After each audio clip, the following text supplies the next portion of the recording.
sa DZRH Radio, DZRH TV at DZRH Online. Kasama si Kuya Angelo Palmones. Magandang umaga, Pilipinas! Isang maenteng na umaga. May bagyo ho ngayon dito ho sa Pilipinas. Luzon, Visayas at Mindanao. Magandang umaga po sa inyo at sa lahat ng panig ng mundo. Sa lahat ng mga Pilipino ang nakatutok sa ating ngayon, magandang umaga. Atos na tayo ng Setyembre 2024. Ngayon po ay Lunes. Sa ulo ng ating mga balita, bagyong Enteng lumakas pa. Isa ng tropical storm, signal number 2, nakataas sa 3 lalawigan. Marami na pong mga paaralan sa National Capital Region ang nagsuspende ng klase. Klase sa ilang lugar sa bansa, kabilang ang ilang lungsod sa Kalakang, Maynila, suspendido dahil sa bagyong Enteng. Ilang lugar binahana dahil sa malakas na buhos ng ulan. Social Aid Fund ang Office of the Vice President haharangin ang Kamara dahil sa kaduda-dudang record. Quad Committee ng Kamara nagbantang ipapaaresto si dating PCSO General Manager Royina Garma kapag hindi sumipot sa pagdinig bukas. Department of Health nakapagtala ng 3 bagong kaso pa ng Mpox. 8 na daw po ang bagong kaso ngayon o 8 na ang kabuuang kaso ng monkeypox sa Pilipinas. Barangay Chairman ng Cavite itinumba ng riding in tandem. Bagong balita, bagong impormasyon. Kasama si Kuya Angelo Palmones. Magandang umaga, Pilipinas! Kasama natin ang buong radyo natin FM nationwide, ang ating mag-action radio station sa Luzon, Visayas at Mindanao. 91.7 BNFM Radio sa Cebu at 94.3 FM sa Jensan. Sa detalye ng ating mga balita, lumakas pa ang bagyong Enteng. Ngayon ay nasa tropical storm category na habang nasa baybay ng Bagamanok sa Catanduanes. Taglay ni Enteng ay lakas na hanging 65 km bawat oras malapit sa gitna. Ang pagbugso umabot naman ng 80 km bawat oras habang kumikilos ito sa direksyong westward sa bilis na 15 km per hour. At least medyo mabilis. Nakataas ngayon ang signal number 2 sa eastern portion ng Camarines Sur, Catanduanes at eastern portion ng Isabela. Maganda umaga sa mga taga Makunakon, Isabela. Signal number 2 kayo ngayon dyan, ha? Signal number 1 naman ang nakataas sa eastern portion ng Cagayan, kabilang ang Babuyan Island, eastern at central portion ng Isabela, eastern at southern portion ng Quirino, southern portion ng Nueva Vizcaya, Aurora, northern at southern portion ng Quezon, kasama ng Polillo Island, Camarines Norte, ilang bahagi ng Camarines Sur, Albay, Sorsogon, Masbate, kasama ang Ticao Island at Burias Island. Nakataas din ang signal number 1 sa northern Samar, eastern Samar, Biliran at northeastern portion ng Leyte. Maupay nga aga sa ating mga kababayan dyan po naman sa Leyte.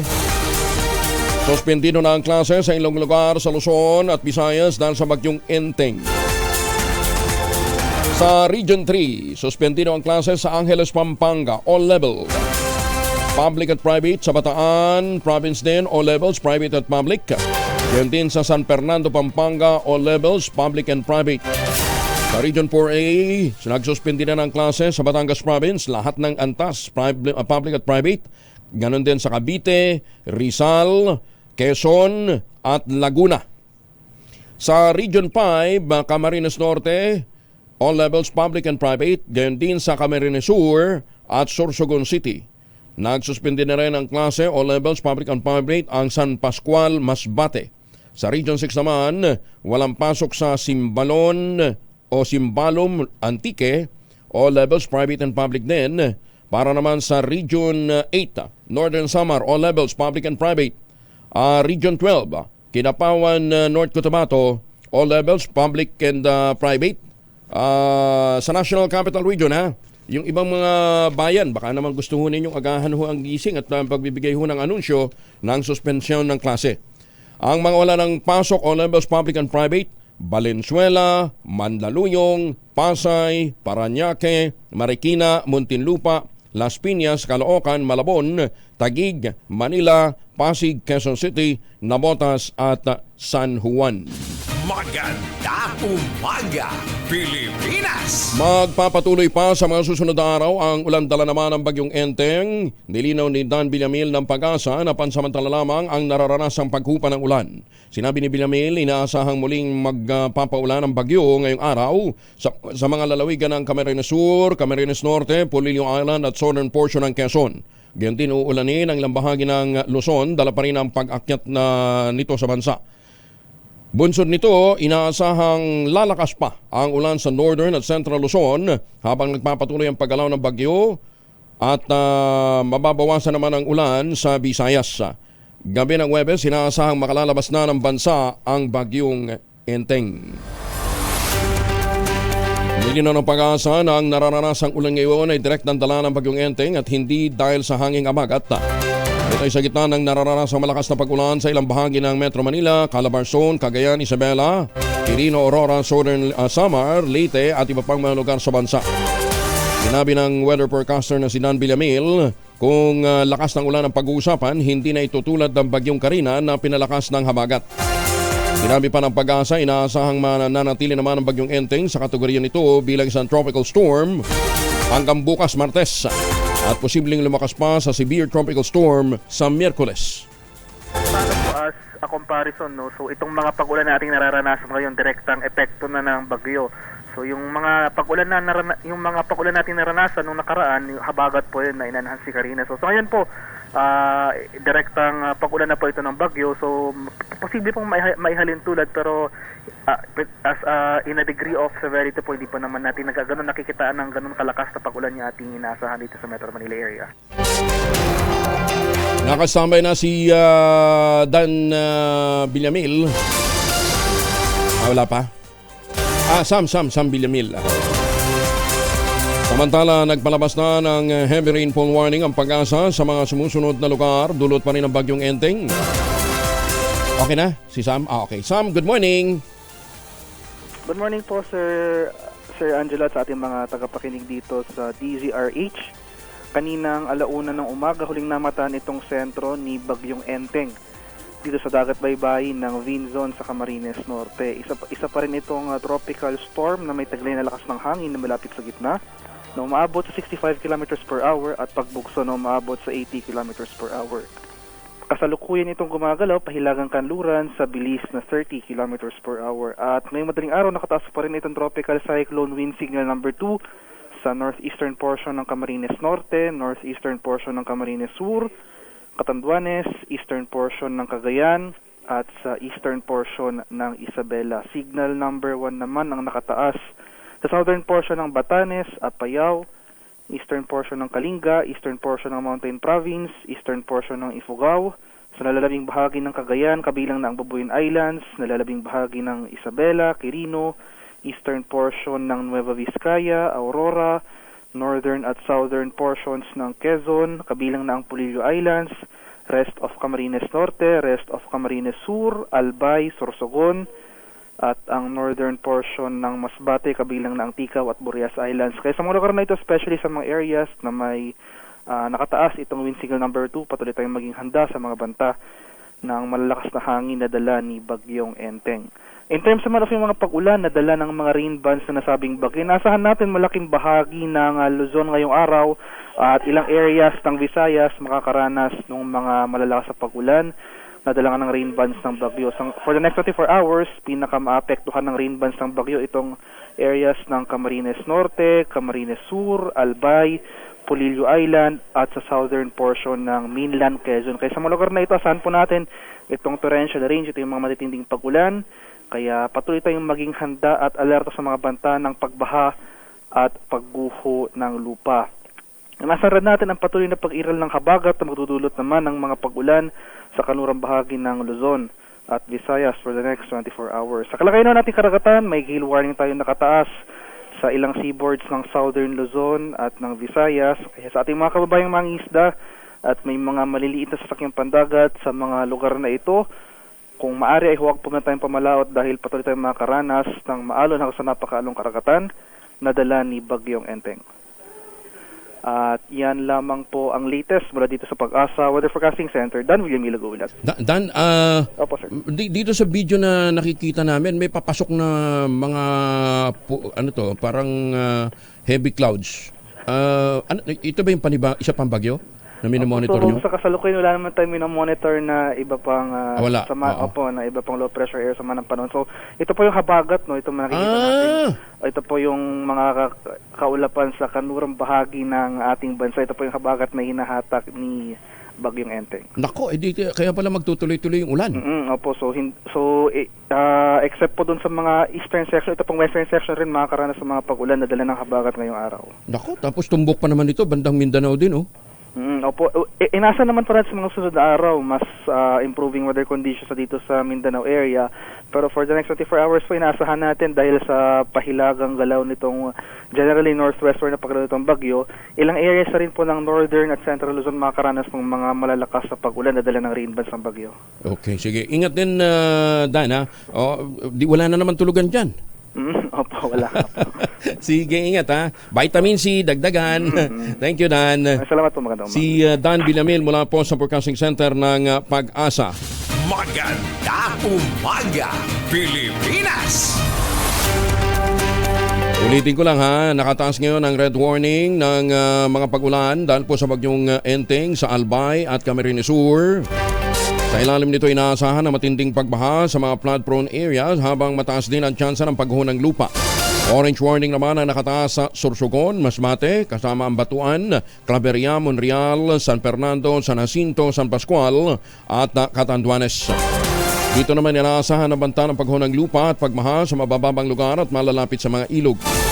Nakataas naman ang yellow warning sa Masbate, kasama dito ang mga bayan ng Aroroy, Baleno, Balud, Kataingan, ang Kawayan, gayon din ang Dimasalang, Esperanza, Mandaon, Masbate City, Milagros, Mobo, Palanas, Pio, Bicorpos, Placer at Uson. Nakataas din ang yellow warning sa Northern Samar.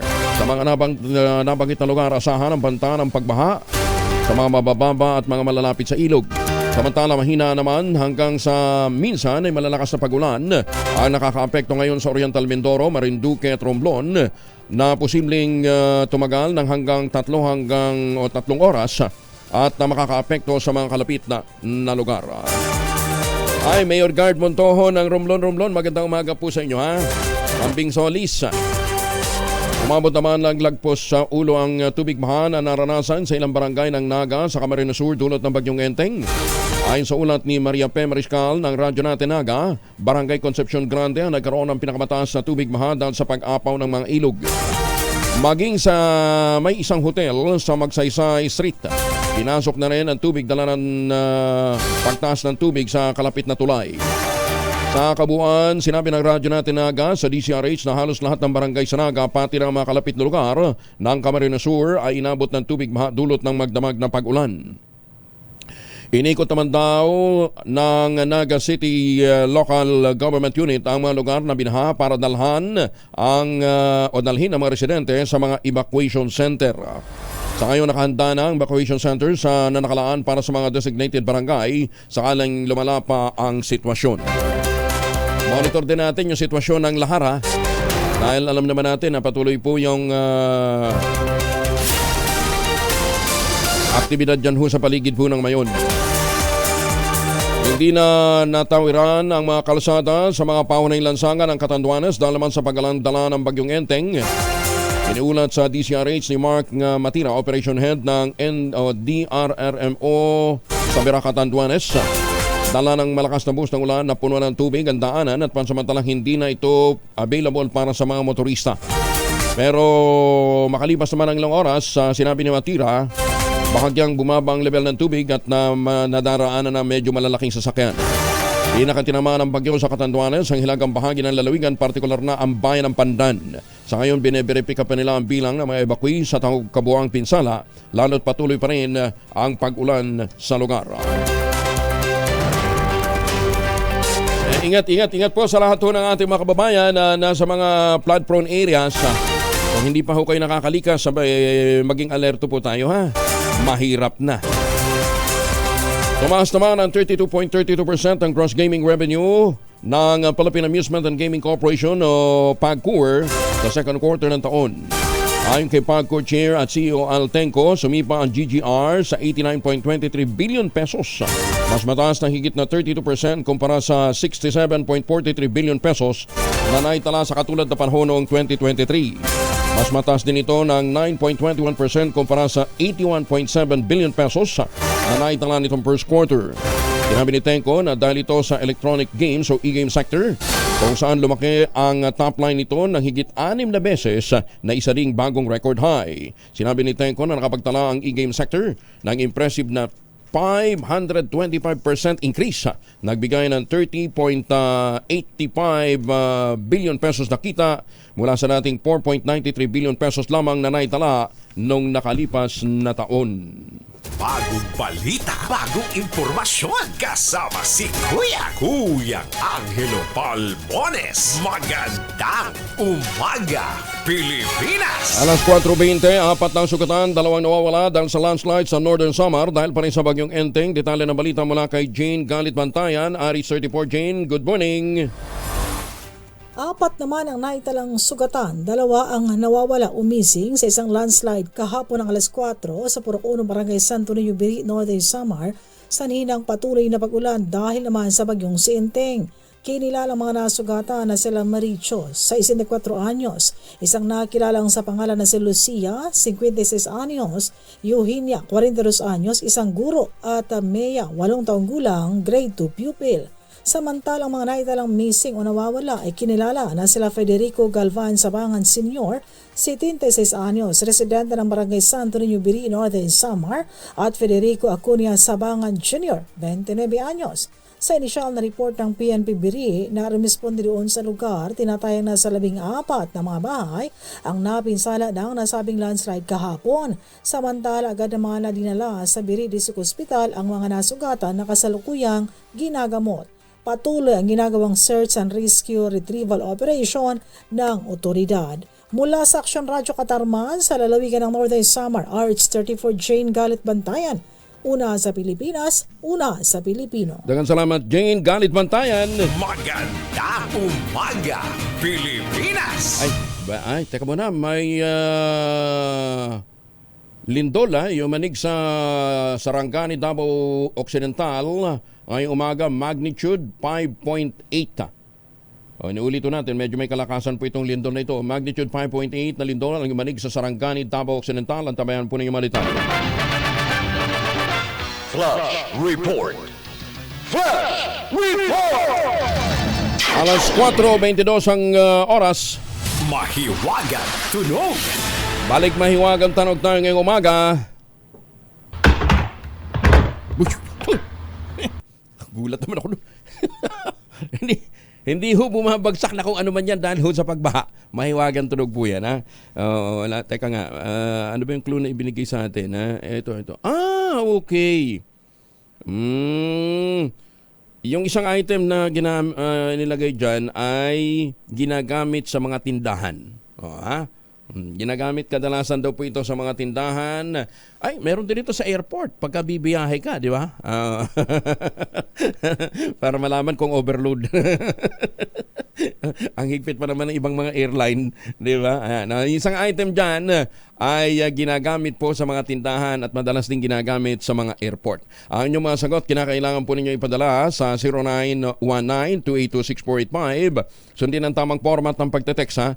Empty space, name slash, address slash, contact number slash, at ang inyong sagot. Isang beses lamang po maaaring mag-text sa ating text line gamit ang inyong mobile number.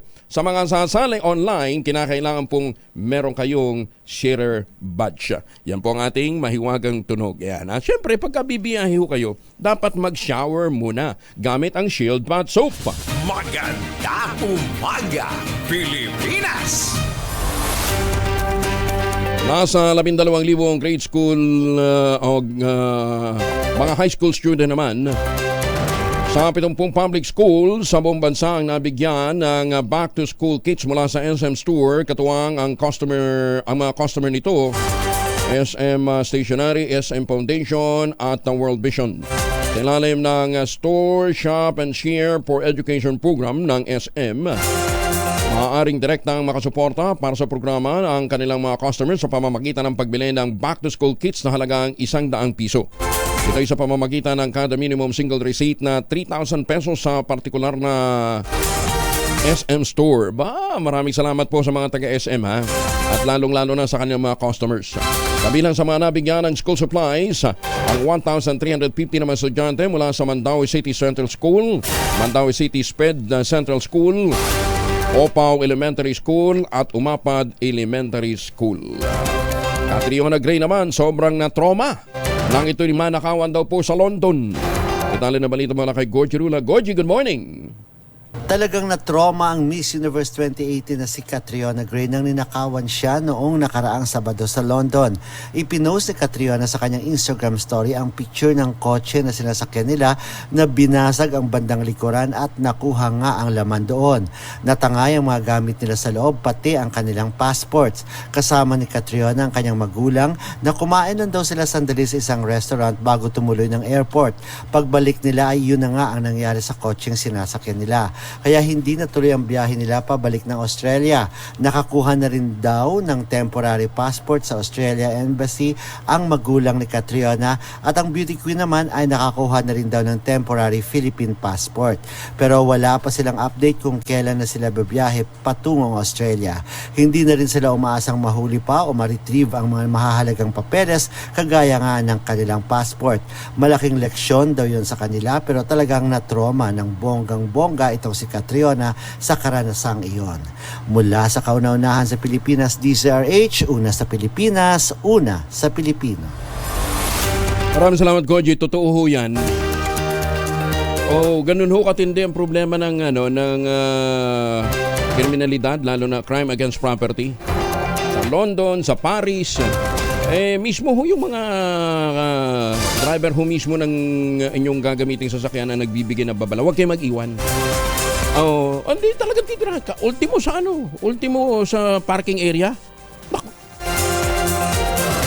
Antindi ho doon. Matindi. Lalo na sa Amerika. Walang sinabi. Mas safe dito sa Pilipinas.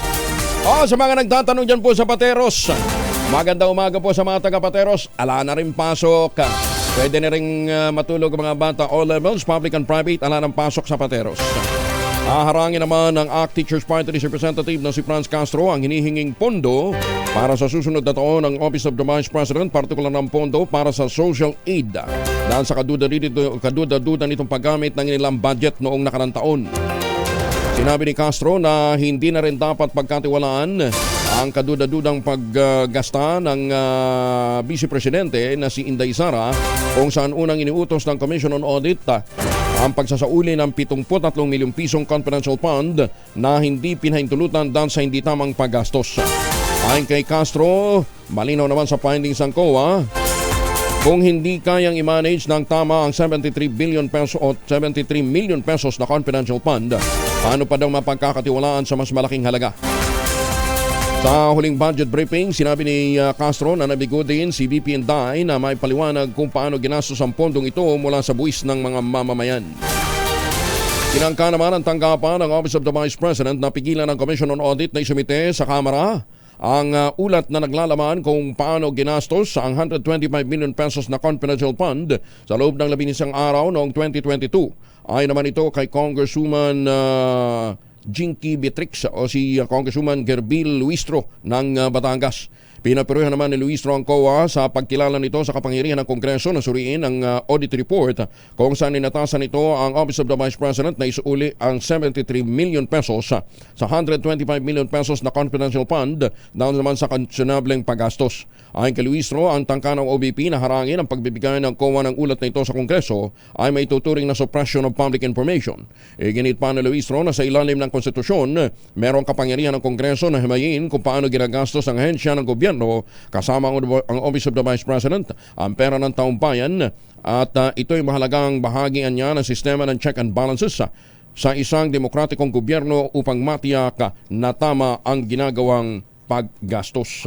balita, bagong impormasyon. Kasama si Kuya Angelo Palmones. Magandang umaga, Pilipinas! 29 na makalipas ang alas 4, si BP Inday dumalo naman sa 39th anniversary ng Kingdom of Jesus Christ at muling nagsorry sa mga miyembro nito. Detalye na balita mula kay Jun Soter mula sa Action Radio Davao. Jun? Dumalo si Vice President Inday Sara Duterte sa 39th anniversary ng Fest of the Passover ng Kingdom of Jesus Christ na ginanap mismo sa loob ng religious compound ng KOJC Buhangin, Davao City. Sinimula ni Vice President Duterte sa kanyang talumpati ang pagpasalamat sa lahat ng suporta ng KOJC members, hindi lang sa kanya pati sa buong pamilya niya. Matapos magpasalamat ni Vice President Sara, nagsorry naman siya sa mga KOJC members dahil nagkamali siya sa paghingi ng suporta para kay Pangulong Bongbong Marcos. I was on the mistaken belief that we were together on the platform of unity and continuity. Nagkamali ako, kaya hinihingi ko ang patawad ninyo. Tipik sa pahayag ni Vice President Inday Sara Duterte Carpio. Ito si June Suter para sa DZRH. Una sa Pilipinas, una sa Pilipino. Daghang salamat, Jun Soter. Samantala, elementary school sa Villasis, Pangasinan, pinasok naman ng mga kawatan. Lupit naman ito, pati ba naman eskwelahan? Meron pa hong mga mahalagang gamit ang natangay. Detalye ng balita mula kay Freddy Pajardo, Aris 38. Masantos siya kabasanid si Kamin sa ating mga kababayan dyan po sa Pangasinan, Freddy. Nilimbas ng mga kawatan ng mahalagang gamit sa tanggapan ng principal sa Onsad Elementary School sa bayan ng Villasis. Sa ulat ni Chief of Police Major Edgar Alan Cerquiña, alas 8 ng umaga dumulog sa kanilang himpilan si Larry Ocampo, school janitor at residente ng Barangay Onsad upang mag-report na napagnakawan ng nasabing paaralan. Sa investigasyon, lumilitaw na umalis ang gwardya sa kanyang pwesto at sinamantala naman ng mga kawatan. Sinira ang cyclone wire sa likurang opisina ng principal at nang makapasok ay pwersahang sinira ang padlock ng steel gate sa lobby at ang steel gate din sa opisina at tinangay ang 6 na peraso ng DepEd tablet, isang unit ng DepEd laptop at isang unit na 65 inches smart TV at cash money na 1,275 pesos. Nakuha sa CCTV ang kulay asul na tricycle na may plakang 3915 IA na kargado ng ninakaw ng mga bagay na patungong west direction. Ngayong araw makikipag-ugnayan ng PNP sa LTO para babatid ang nagmamayari ng nasabing tricycle, sabay ang panawagan na baka may magbebenta ng mga nasabing gamit agad ipagbigay alam sa kanilang himpilan.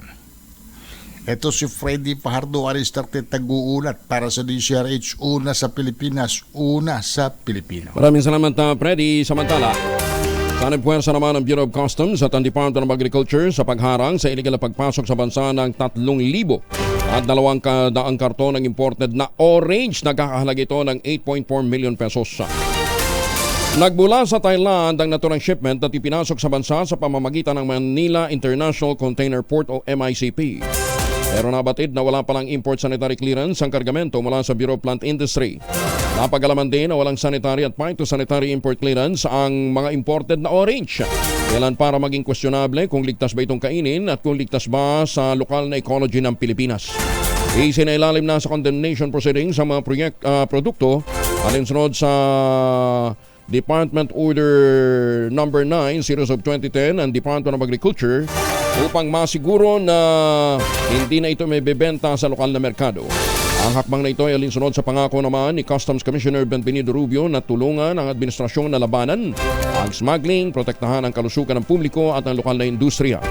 Nangako din ng BOC at ang DA na ipagpapatuloy ang maigting na ugnayan upang hindi na makapasok pa ang mga produktong iligal na ipinupuslit sa bansa. 33 makalipas ang alas 4 ng umaga. Oy mga mamisa, pwede ho tayong mag-laundry day today pero bantayan lamang ho natin yung biglaang pagbuhos ng ulan. Tunod to ka ba kapag makapit, madikit at malupit ang mancha? All you need is pride. Ba't mapahirapan ang self-concept pride? Easy at worry-free naman ang laundry. Sa triple stain away formula, tanggal ang matitinding mancha based on test of chocolate, matted 7-mon cotton. Gawa po ito ng ACS. 3 bagong kaso naman ng monkeypox o Mpox ang naitala sa Pilipinas. Kinumpirma ito ng Department of Health dahilan upang umabot na ang aktibong kaso ng monkeypox sa 8.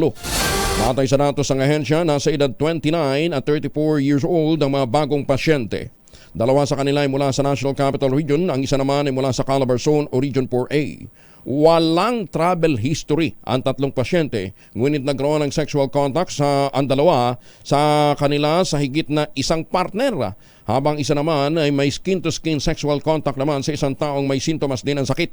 Lahat sila ay nadali ng MPXB Clade 2 na sinasabing mas mahinang strain ng monkeypox virus. Patuloy naman na nagsasagawa ng contact tracing ang Department of Health sa mga bagong pasyente.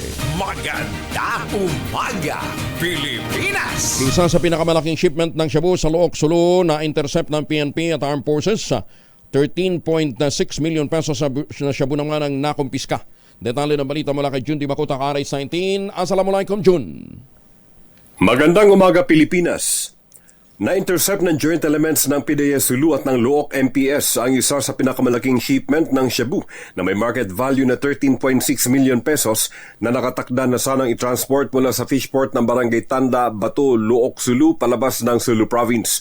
Ayon sa PDEA Sulu at ng Luok MPS, nakatanggap umano sila ng tip mula sa kanilang informant na may magaganap na shipment ng shabu sa nasabing lugar at agarang nakipag-coordinate sa iba pang security forces. Inabutan nilang nakahanda na ang isang Jongkong pump boat sa nasabing fishport at sa paggalugad sa area, na-locate ang kinaroroonan ng 2 kilo ng shabu na nakabalot sa 21 piraso ng plastic sachets na may market value na 13.6 million pesos. Naaresto din sa nasabing area ang 2 drug suspects na kinilala lamang sa kanilang aliases na Ben, 28 years old at Win, 28 years old, na kasalukuyang nasa kustodiya ng Indanan Municipal Police Station. Habang hinihintay pa ang inquest proceedings ang dalawa sa korte bilang paglabag sa RA 9165. Pinapurihan ni PDEA BARM Regional Director Castro ang lahat ng units mula sa PNP at AFP na naging katuwang sa matagumpay na interdiction operation ng malaking volume ng drugs distribution sa kanilang AUR. Ayon kay RD Castro, kung hindi naagapan, ilang libong kabataang Pilipino ang tuluyang masisira ng drogang ito na talamak na sa ating bansa. Yan ang ating follow-up update mula sa probinsya ng Sulu. Jun Di Makutak, RH19, nagulat sa DZRH, una sa Pilipinas, una sa Pilipino. Sukran, Jun. Magandang umaga, Pilipinas! May mga misis sa mga araw at si Mr. pag-uwi galing na trabaho, abay dahil yan sa germs sa katawan nila. Para labanan ang amoy araw at may pawis, gumamit ang Shield Bath Soap regularly. Unbeatable ang Shield sa paglaban sa germs versus another brand may shea butter. Pampalambot ng kutis sa presyong abot kaya 12.50 SRP. Kaya naman recommended ito ng Philippine Nurses Association. Kaya mga misis ay challenge yung subukan ng Shield Bath Soap. Galit sa sakit, may malasakit, sulit na sulit. Inimok naman ang 2 leader ng Quad Committee ng Kamara de Representantes, sina dating Pangulong Rodrigo Duterte, Senators Bongo at Bato de la Rosa na dumalo sa investigasyon kaugnay ng illegal na operasyon ng Philippine Offshore Gaming Operators o mga POGOs, bentahan ng illegal drugs at extrajudicial killings upang masagot ang mga alegasyon laban sa kanila. Umaasa si Laguna Representative Dan Fernandez, sa chair ng House Committee on Public Order and Safety. Dadalo sa pagdinig sina Pangulong Digong, Senator Bongo at Senator Bato upang linisin ang kanilang mga pangalan sa seryosong alegasyon laban sa kanila. Sa pagdinig noong August 22, iniugnay ng mga convicted na sina Leopoldo Tan Jr. at Fernando Andy Magdadaro si Mayor Digong kaugnay ng pagpatay sa 3 Chinese drug lord na nakakulong sa Davao Prisons and Penal Farm sa Davao del Norte noong 2016. Sa pagdinig naman noong August 28, isiniwalat ni Police Lieutenant Colonel Joby Spinido ang amunay reward system ng Administrasyong Duterte na nagresulta ng pagpatay sa maraming individual na iniuugnay naman dito sina Senator Go at Senator Bato. Sinabi ni Fernandez na ang naging pahayag ni Espinido ay nagpapapangit sa imahe ng war on drugs ng Administrasyong Duterte. Nagbanta naman ang Quad Committee ng Kamara de Representantes, ipaparesto si nating Philippine Charter Civics Office General Manager Royina Garma dahil ng ibang ipinatawag ng korte na hindi o ng komite na hindi sumipot sa pagdinig. Ayon kay Congressman Robert Ace Barbers, ang lead chair ng Quad Committee, naglabas na ang komite ng subpina laban kay Garma, isang retiradong opisyal ng Philippine National Police, upang humarap sa komite na nag-iimbestiga kaugnay ng illegal operation ng mga Philippine Offshore Gaming Operators o POGO, bentahan ng pinagbabawal na gamot at extrajudicial killings sa ilalim ng Duterte administration. Sinabi ni Barbers na natuklasan ang Quad Committee na binubuo ng Committee on Dangerous Drugs, Committee on Public Order and Safety, Committee on Human Rights at Committee on Public Accounts ang may ebidensya sa posibleng kinalaman itong si Garma sa pag-organisa ng mga illegal na operasyon noong siya pa'y nasa Criminal Investigation and Detection Group o CIDG Davao. Ang mga testimonyang inilatag sa komite ay nag-uugnay kay Garma sa pagpaslang sa tatlong Chinese drug lord na sina Chu Kintong, Jackson Lee at Wong habang nakakulong sa Davao Prisons and Penal Farms. Patuloy naman ang pagsipa ng performance rating sa survey ni Speaker Martin Romualdez. Batay ito sa pinakahuling tugon ng masa survey ng Octa Research Group. Batay sa resulta ng survey, naungusan na ni Speaker Romualdez si Vice President Sara Duterte sa performance rating. Sa survey na isinagawa ng June 30 hanggang July 15, 63% ang performance rating ni Romualdez, mas mataas sa nakuhang 60% ni BP Inday. Bumagsak ng 40% ang performance rating ni BP Inday kumpara sa kanyang 64% na nakuha noong Marso. Patuloy din na pinagkakatiwalaan ng mas nakararaming Pinoy ang House Speaker na nakakuha ng 62%. At si Senate President Chis Escudero naman ay merong 67%. Tulad naman ang kanyang paulit-ulit na babala sa PhilHealth, nananawagan si Senator Bongo, ang chair ng Senate Committee on Health, magkaroon ng palabre de honor sa mga binitiwang pangako ng mataas na mga opisyal ng PhilHealth sa mga nagdaang pagdinig ng komite. Umaapila rin si Senator Go na mas mapahusay pa ang promotion ng serbisyo ng PhilHealth at Universal Healthcare Act. Kasunod ng report na isang buntis sa Cebu nasawi matapos na mga anak sa kalsada dahil sa kawalan ng kakayahang magpa-ospital.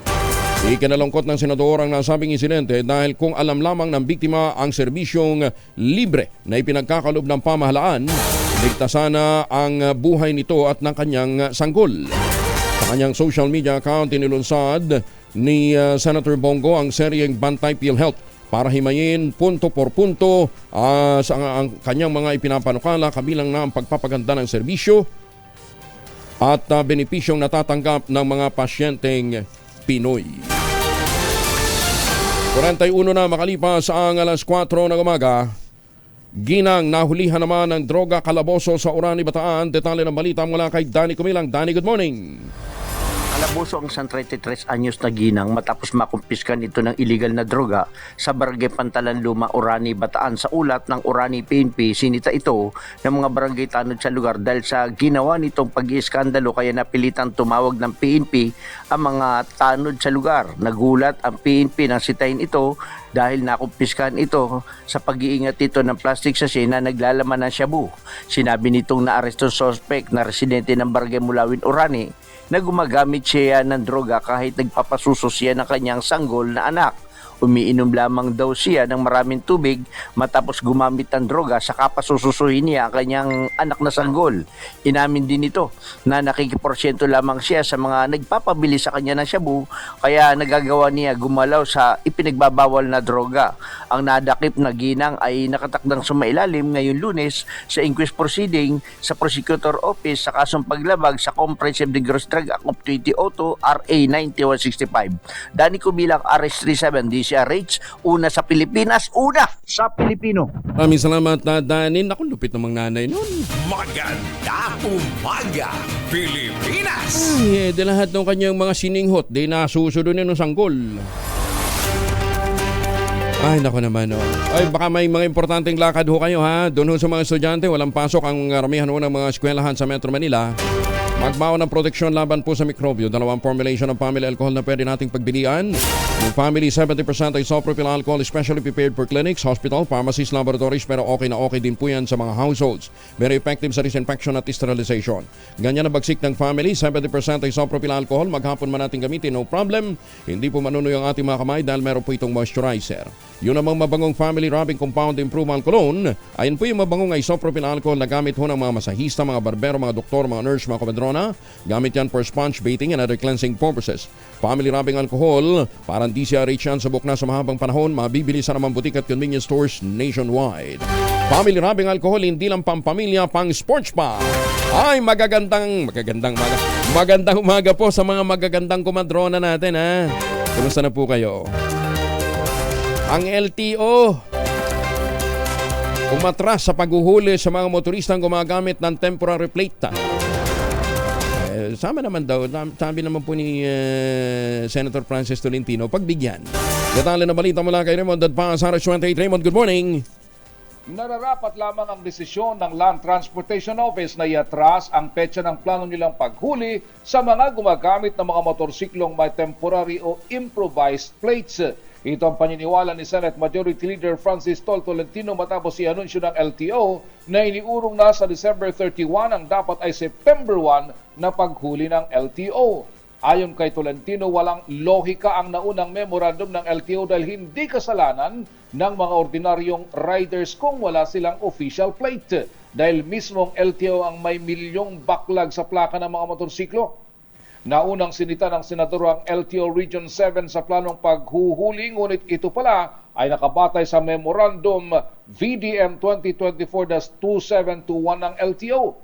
Si Tolentino ang principal sponsor ng Senate Bill No. 2555 na naglalayong amyandahan ang mga kontrobersyal na probisyon ng doble plaka law o ang Republic Act 11235. Ito si RH28 Raymond Dadpas para sa DZRH. Una sa Pilipinas, una sa Pilipino.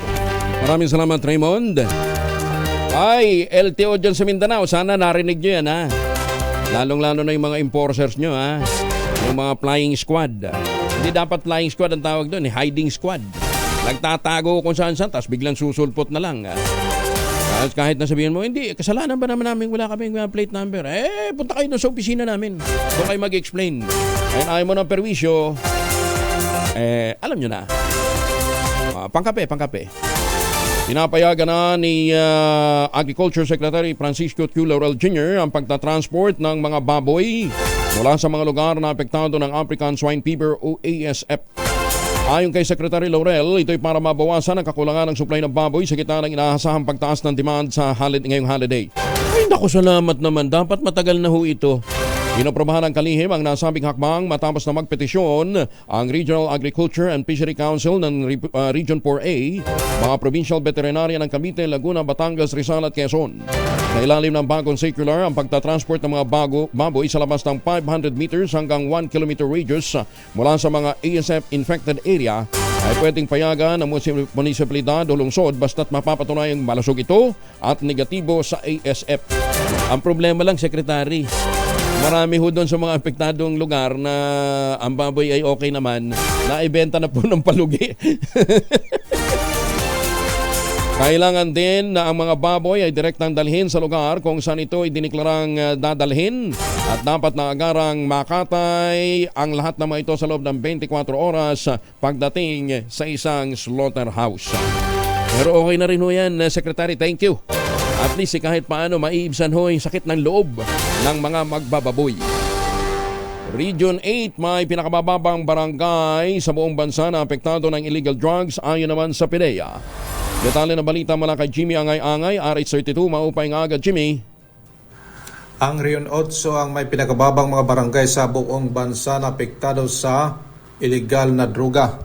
Ito ang sinabi ni Philippine Drug Enforcement Agency, PIDEA Regional Director Attorney Jacqueline de Guzman. Halos lahat ng mga barangay sa Eastern Visayas may mga barangay Anti-Drug Abuse Council na maganda naman ang performance dahil ang Eastern Visayas ay entry at exit point na kiugnayan na sila sa mga mangingisda para may turnover ang mga madidiscovering inabandonang mga illegal na droga. Sa ngayon may 149 pa na barangay sa Eastern Visayas ang mga apektado. Samantalang barangay Hubasan, Ali, Northern Samar naman, alas 6 ng umaga nakakumpiska ang PIDEA, Highway Patrol Group at PNP ng 37 kilong shabu na halos 300,000 pesos ang halaga sa isang sasakyan na diskubre ito ng K9 at tumakas naman ang suspect sa mabundok na barangay.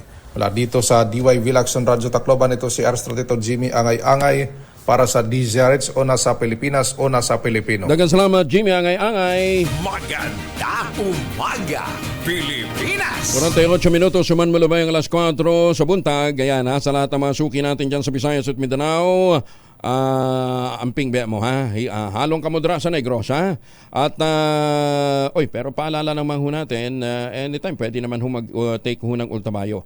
Pero ang Ultabayo, payo ho ng mga rekomendado ho ng mga mate ho sa rekomendasyon ng mga dalubhasa, i-take ho natin 2 capsules before sleeping. Ayan ha, mga ilang minuto bago ho matulog, mag-Ultabayo para ma-maximize ho natin yung mga benepisyon dala nito. Ano bang Ultabayo? Ang Ultabayo po ay postbiotic with lactococcus lactostain plasma na sumailalim po sa mahabang clinical trial ng mga Hapon diyan po sa Japan. At ang bawat kapsula po ng Ultimayo nagtataglay ng 50 billion cells ng lactococcus lactostain plasma.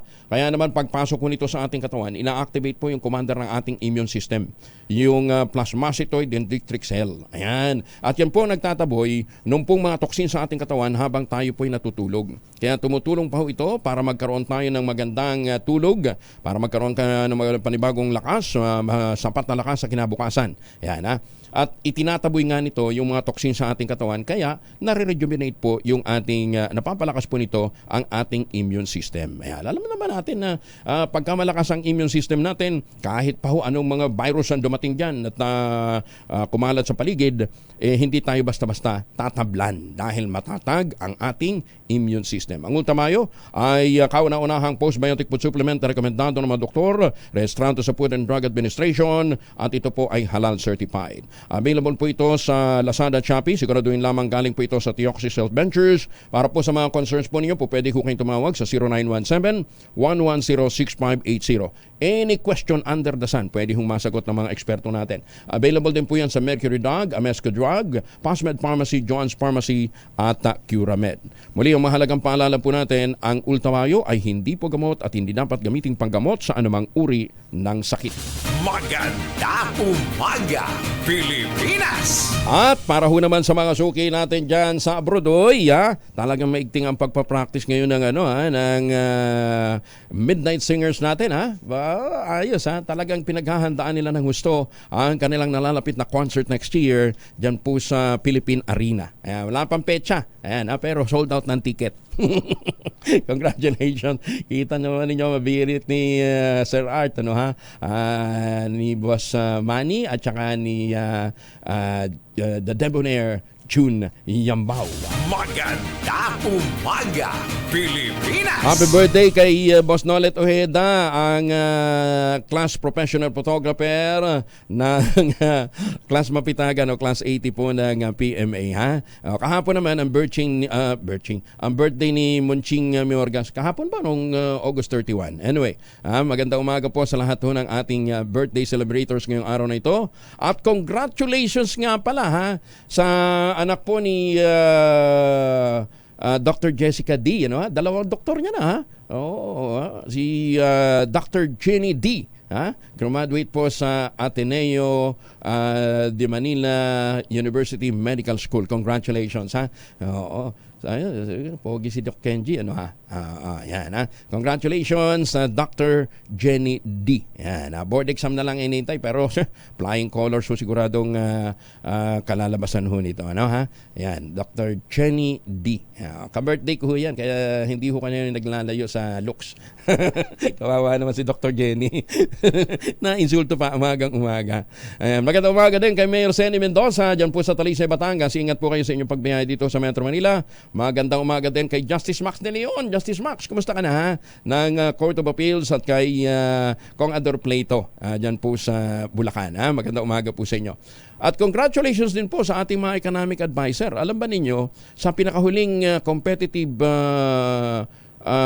index ng dito sa Asia, at least lamang tayo sa ilang. Pakita natin Rates TV. Pakita nga natin yung pinakahuling result ng competitiveness index ng at least zero. Zero man ang improvement ng Pilipinas, lamang naman tayo. Kesa sa Taiwan, sa Malaysia, sa Kuwait, sa Japan, puro negative. Ayan, layo. 0. Pero at least hindi negative, sustained.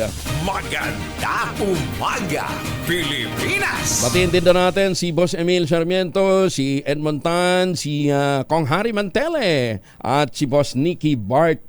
Magandang umaga po sa inyo, Ay, Dr. Toto Bacolcol ng PBOX, tumatawag na po kami. Sa mga pauwi ho ng Pilipinas, huwag kalimutan, huwag na ho na magbaon ng imported na tsokolate. Bumili na lamang po ng Tangerine Chocolate. Ito po, 100% gawang Pinoy. Yung pong mga planting material ng kakao galing Davao, hinakot po ni Dr. Helen Tan para maitanim dyan po sa mga nyugan dyan po sa lalawigan ng Quezon. Kaya ngayon, ang ating pong mga magdiniyog na nating umaasa sa Copra, mga MSMEs na meron ho silang sariling produktong ipinagmamalaki, ang Tangerine Chocolate. Available sa 0919-095-5935 at ang 10 variants ho ang available nito sa tangerinechocolate.ph. I-check po ninyo. Ang mga raw materials na ginamit dyan ay galing din po sa ani ng ating mga magsasaka. Ang sabi nga po ni Dr. Helen Tan, pagka natin tinatangkilik po natin ang Tangerine Chocolate, pinalalakas po natin ang loob ng ating mga magsasaka, pinalalakas po natin ang ating lokal na ekonomiya. Kaya tangkilikin ang gawang atin. Tangerine Chocolate, proudly Philippine-made, gawang lokal but taste and looks global. Dahil yan po naman ay tinulungan din ng DOST at ng Department of Trade and Industry. Bagong balita, bagong impormasyon, kasama si Kuya Angelo Palmones. Magandang umaga, Pilipinas! 54 na makalipas ang alas 4, nagpaalala naman si Quezon City Mayor Joy Belmonte sa mga may-ari ng mga establishmento sa lungsod na makipag-cooperate sa mga contact tracers sa gitna ng dumaraming kaso ng monkeypox. Ito'y kasunod ng komparasyon na isa na naman na nagpositibo sa nakahawang sakit na residente ng Quezon City. Ayon kay Belmonte, mula nang matitect ang unang kaso ng Mpox ngayong taon, inactivate ng city government ang kanilang Prevention, Control and Response Protocol. Lahat din na niya ng kanilang mga healthcare worker ay sumasailalim sa orientation sa pagre-report at paghawak ng kaso ng Mpox. Bumuo rin ang Quezon City Government ng task force na tututok sa kaso ng monkeypox upang mapalakas ang response sa nakahawang sakit. Patay ng pagbabarilin ang chairman ng Barangay Maragondon, Cavite. Kinilala ang biktima na si Rodrigo Tanaga, 53 anyos, ng Barangay Tulay A. Patay sa police report na kung alas 7 na umaga nang umatake ang riding in tandem habang abala si Taganas sa clean-up activity ng kanilang barangay. Lumalabas sa investigasyon na nilapitan muna ng isa sa mga riders si Taganas, saka ito ay 2 ulit na binaril. Binawian ng buhay ang biktima bago pa man dumating ng ospital habang mabilis na tumakas ang mga suspect. Inaalam pa kung sino at anong motibo ng pamamaril sa naturang barangay kapitan. Hahatiin na sa 6 na maliliit na barangay ang tinaguriang most populated barangay ng Caloocan na Barangay Bagong Silang o Barangay 176. Sa isinagawang plebisita noong Sabado, 22,854 ang mga residente ng pabor sa paghahati ng Barangay 176 habang 2,584 naman ang bumoto ng no. Ang 6 na maliliit na barangay na ito ay tatawaging Barangay 76-1, Barangay 76-B, Barangay 176-C, 176D, Barangay 76E at na Barangay A76F. Nako, kawawa naman yung kartero nito. Ba't nga ba iba pa? Anyway, magkakaroon naman ang bawat barangay ng sarili nilang lokal na pamahalaan na pamumunuan din ng bagong chairman at barangay kapitan. Ano yun, magkakaroon ng special election? Pakitawagan mo nga ang COMELEC, si Chairman George. Ano mangyayari dito? I-appoint na lang o ano tawag dito? Magkakaroon ng eleksyon, alamin natin humamaya. Magandang umaga, Pilipinas! Samantala, dumating na sa bansa ang ikalawang batch ng automated counting machines o ACMs na gagamitin naman sa 2025 midterm elections. Ayon sa COMELEC, 8,648 ACMs na ang na-deliver ng South Korean firm na Miro System sa warehouse ng Paul Body sa Binyan, Laguna. Isa-isa itong ininspeksyon ng COMELEC para matiyak ang kalidad ng makina. Sa kabuuan, nasa 24,000 ACM na dumating ng bansa. Pero 7,000 dito ay nasa pangangalaga pa ng Bureau of Customs. Target naman ng COMELEC na ma-deliver ang 110,000 ACMs hanggang sa Disyembre ng kasalukuyang taon. Bagong balita, bagong impormasyon. Kasama si Kuyang Angelo Palmones. Magandang umaga, Pilipinas! Umaasa si Senator Amy Marcos na maisasantabi muna ang salpukan ni na Pangulong Bongbong Marcos at VP Sara Duterte. Ayon sa presidential sister, nakalulungkot na sumabay pa ang sangkatutak na problema ng bansa sa pagkakatipag naman ng unit team.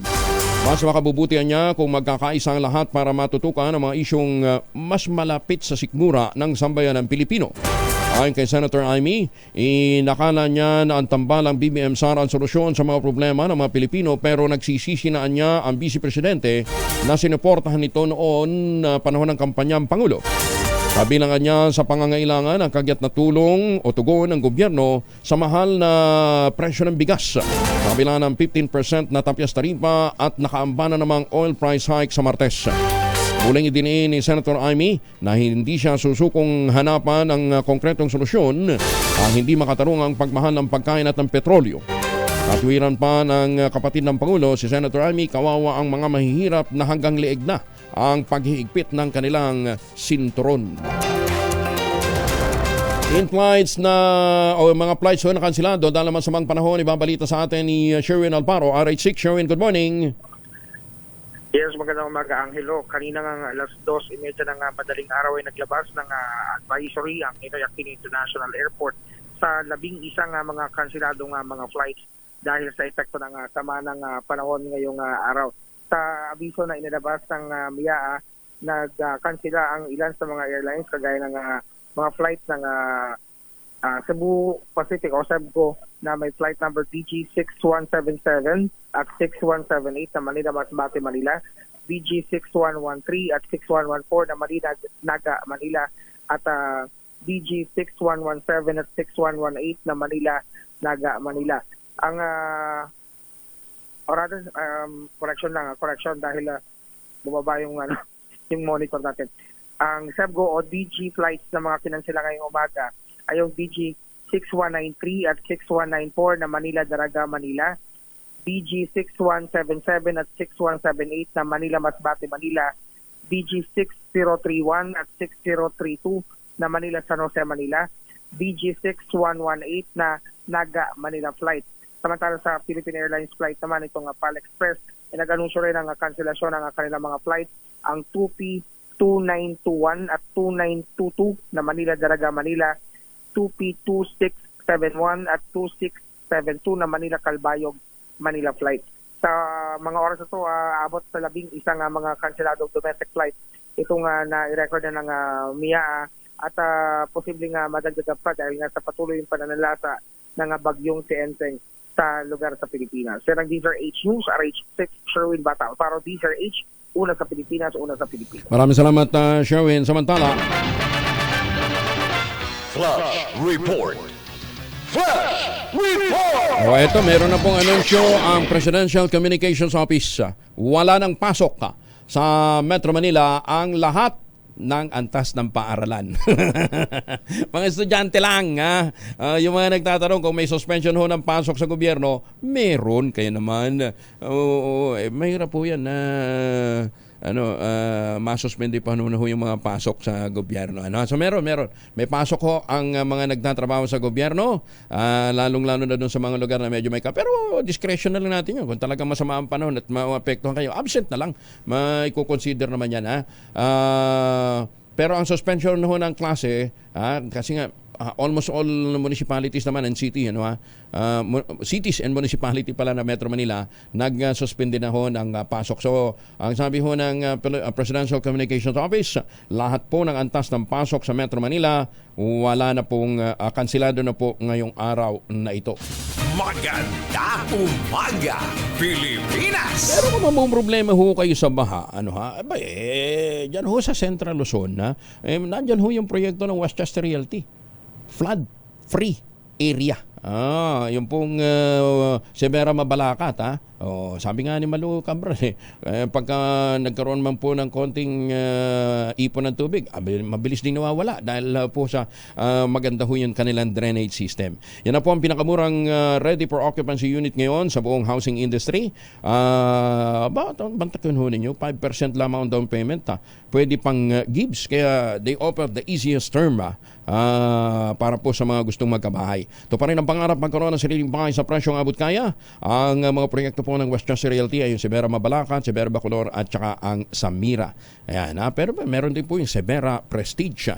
Ang gagawin ho natin, makipag-ugnayan po kayo sa 0996-501-5555 o sa 0947-434-5555. Kahit naman ho umuulan, napakalapit lamang din po. Nasa loob po ng township ang munisipyo, ang palengke, ang mga department store, mga grocery store, simbahan at iba pang mga amenities. Kaya ito pa rin ho ang pangarap na magkaroon ng sariling bahay sa presyong abot kayo. Tawag na ho kayo sa 0996-501-5555 at 0947-434-5555.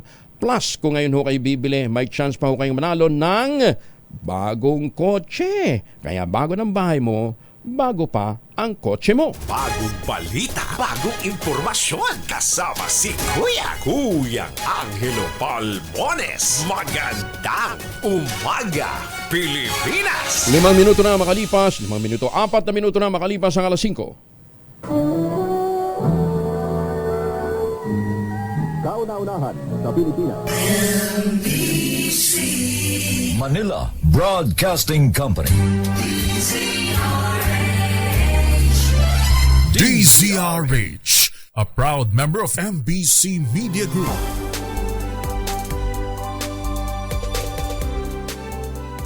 Champion Super Clean. Champion. Magandang umaga, Pilipinas! Balik tayo sa mga balita. Meron ng isang patay, isa naman ang sugatan sa magkahiwalay na insidente ng pamamaril sa Abra. Detalye ng balita mula kay Romy Gonzalez sa RH41. Daimbag na bigat, Romy. Bigat kasama ngayon, Joe, dalawang magkasunod na insidente ng pamamaril ang muling gumimbal sa mga mamamayan sa Abra sa unang araw ng Setyembre. Ang unang insidente nangyari kahapon ng umaga sa Sitio Corapo, Barangay Poblacion, Dolores, Abra. Kapaparada ng 64 anyos na biktima na nakilalang si Gregorio Goyo Castillo ang kanyang sakyan na puting Toyota Innova sa harap ng kanilang lote na biglang sumulpot ang armadong suspect na saka ng motorsiklo at binaril na 3 beses ang biktima at mabilis na tumakas. Nagtamo ito na tama ng bala ng baril sa ulo at katawan. Isinugod ito ng mga nag-responding pulis sa Ciares Hospital sa Bangged, subalit inilipat sa Metro Vigan Hospital. Ang biktima ay pinsan ni Bangged Mayor Mila Valera. Samantala patay naman sa pamamaril ang isang biktima matapos na salakayin sa loob ng kanyang bahay sa Barangay Lugit, Tayom, Abra. Patay na matagpuan ang biktima na kilalang si Hidalgo Villanueva sa loob ng kanyang bahay. Patuloy na iniimbestigahan ng mga otoridad ang dalawang insidente para alamin ang motibo. Ito si RH41 Romy Gonzalez para sa DZRH. Una sa Pilipinas. Romy, passable ba lahat ng mga daan paakyat ng Baguio? Yes, so far, medyo paakyat. Pero syempre, pag maulan, medyo konting ingat lang sa may area ng Cannon Road, Angel. Pero bukas ang Cannon? Bukas ang Masas Highway, Cannon Road, Lagilan Road. Open. Just again, maraming salamat, Romy. Thank you. Back to you, Kuya Angel. Umabot naman sa 300 milyong piso ang inilaan ng Department of Transportation sa pagpapatayo ng Pag-asa Island Sheltered Port Project sa Pag-asa Island sa West Philippine Sea. Ayon sa House Committee on Appropriations Vice Chair at Makati Representative Luis Campos Jr., kasama ang bagong shelter port sa Maritime Infrastructure Program ng DOTR sa lalim ng panukalang 2025 National Budget. Tuwala si Campos na ang naturang proyekto ay magdadala ng 2.6 billion pesos na pondo para sa bagong proyektong pang-infrastruktura sa Calayan Island. Matatandaan noong 2023, sinabi ni Speaker Martin Romualdez sa kanyang pagbisita sa Pag-asa Island na may idinidevelop na bagong kalayaan group of island na merong manong potensyal bilang tourist spots. Sitwasyon muna sa Bicol Region, kasama natin si Ruel Saldico mula sa Bicol. Diyos marahing aga, RH18, Ruel. Angel, at patuloy pa rin ang malakas na ulan na rasam namin dito sa Bicol Region, lalo na dito sa lungsod ng Naga City. At talagang nabigla ang ating mga kababayan dahil nga sa yung ibang hindi binabaha. Sa 30 taon ang nakalipas, hindi binabaha ang mga areang ito, yung Magsaysay, Panganiban, at ngayon ay talagang bumaha dahil nga sa malapit na umapaw ang Nag River at ang ilang pang bahagi naman ng Bicol River. At may mga baha na rin sa mga lugar ng Rinconada area at ibang bahagi naman sa Albay. At kamunan niya ating makapanayam si Police Brigadier General Andre Peresison, ang Regional Director ng PNP sa Bicol, na kung saan meron isang namatay na kuryente sa Naga City. At General, magandang umaga po, si Kuya Angel, live po tayo sa DZRH. Kumusta po yung sitwasyon at meron po isang namatay na kuryente na taga Naga City? Tama po yun, Sir Ruel. Magandang umaga sa inyo ni Kuya Angel. Ang Naga City po ay nag-ulat ng 2 patay po, Sir Ruel. Yung isa ay nakuryente at yung isa sa sobrang lamig kasi mag-isa lang po sa bahay niya. At nadala naman po ito, sir, sa hospital. Yun nga lang, hindi na umabot na buhay. So ongoing po yung clearing and clean-up drive ng ating kapulisan, lalong-lalo na sa Naga po. At yung may mga lugar po tayong binaha dito sa Albay, sa Catanduanes, at sa ibang parte ng Sorsogon po, sir. Oo. General, paano natin nalaman na sa lamig namatay yung isa sa mga biktima? Yun po, sir. Nung na-rescue siya sa bahay, mag-isa lang po siya, sir. At wala naman pong ibang sir, tao. Kaya yung tinatansya ng ating autoridad ay baka sa sobrang lamig po, sir. Bakit? Ano, sobrang lamig talaga ngayon dyan, General? Diyan sa area? Hanggang ngayon, sir, malamig pa rin. Magamat tuminto na po yung pag-ulan dito, sir. So ngayon, ilan pa hong areas natin ang underwater, ang flooded? Mayroon pa rin po dito sa Legazpi, mayroon din dito sa Binanwaan at sa Albay, sa Ubilyar, sa Libon. Yun po ang mga reported na flooded area. So, we are hoping na mag-subside na yun ngayong umaga po, sir. So, 2 lang ang attributed sa 2 biktima so far attributed dito sa pananalasan ng Bagyong Enteng. Opo, sir, opo. Sa ngayong pag-report natin na ito, dalawa lang ang naitatala nating nasawi po, sir. Sige po. Ingat po, General, ha. Makipag-ugnayan ho kami uli mamaya. Thank you, Ruel. Thank you, Sir Ruel, Sir Angel. Mabuhay po. Maraming salamat. Si Police Brigadier General Andre Peresison, ang Regional Director ng PNP sa Bicol. Mula dito sa Bicol, ito si RH18. Ruel, passable na yung ibang mga daan na binabanggit natin kanina na unpassable? Okay na? Passable na? Ngayon, itanong natin kay General uli at i-check natin ngayong araw na ito kung kumusta ang monitoring sa mga area. Paki-update na lang. Paki-update doon sa mga flooded at mga hindi pa kahapon na hindi passable na mga area. Thank you, Ruel. Mula dito sa Bicol, ito si RH18 Ruel Saldico, una sa Pilipinas, una sa Pilipino. Mabalos, Ruel. Samantala, kasama na natin si Comelec Chair George Garcia. Chairman, good morning.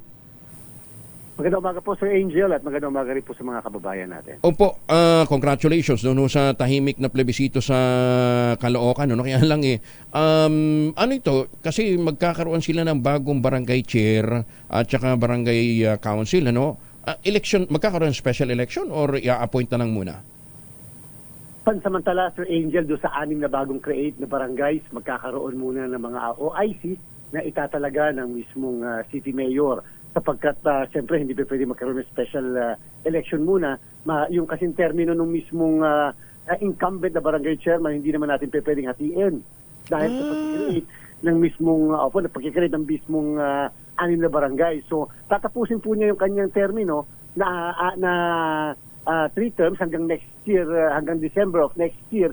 Pero Sir Angel, doon sa bagong create, magkakaroon po ng mga OIC. So OIC, Pero yung jurisdiction niya, hanggang doon na lang sa kanyang current barangay. Tama po, doon sa mismong natira na lamang na barangay at doon sa mismong bagong create naman po na 5 barangays ay yan po ay hanggang December yung OIC na magsisibig dyan. Ang mag-a-appoint dito ay ang mayor o yung city council? Mayor po. Mayor. Mayor po ang mag-a-appoint. Opo, Sir Angel. Nako, edi swerte nung mga bata ni Mayor. Oo, kakambi niya lang. Ako nakausap ko po Sir Angel, yung incumbent na barangay chairman. At hindi naman siya, sabi ko, parang hindi ka naman yata malungkot. Mukha ka namang masaya din. Kasi sa sobrang laki nga po nung kanyang jurisdiction. Oo. At although napakalaki na rin pala nung era, nung barangay. Oo. Na bagong silang, umaabot yata ng 225 million. Parang parang town eh. Ang laki nitong bagong silang eh. Oo. Tama po Sir Angel. Kaya talagang nararapat din naman talagang hatiin na at talagang matagal na pala na dapat hinati itong mismong barangay na ito. Tapos ano mangyayari doon sa ira niya? I-allocate na rin ng City Council. Bahala na yung City Council doon. Pansamantala muna Sir Angel, siyempre yung mismong bagong create ng mga barangays, usually yan kapag bibigyan muna yan ng tulong mula sa syudad. At hindi pa nagkakaroon ng mga eleksyon. Paano ho? 'Di ba kasi distributed din yung barangay kagawad nila according to the yung mga sitio dati? Hindi ba ganoon? Mag-a-appoint din po muna ng mga kagawad doon sa mga bagong create na barangay, Sir Angel. Hindi automatic yung kagawad representing those sitios na naging barangay na ang po pwedeng ma-appoint.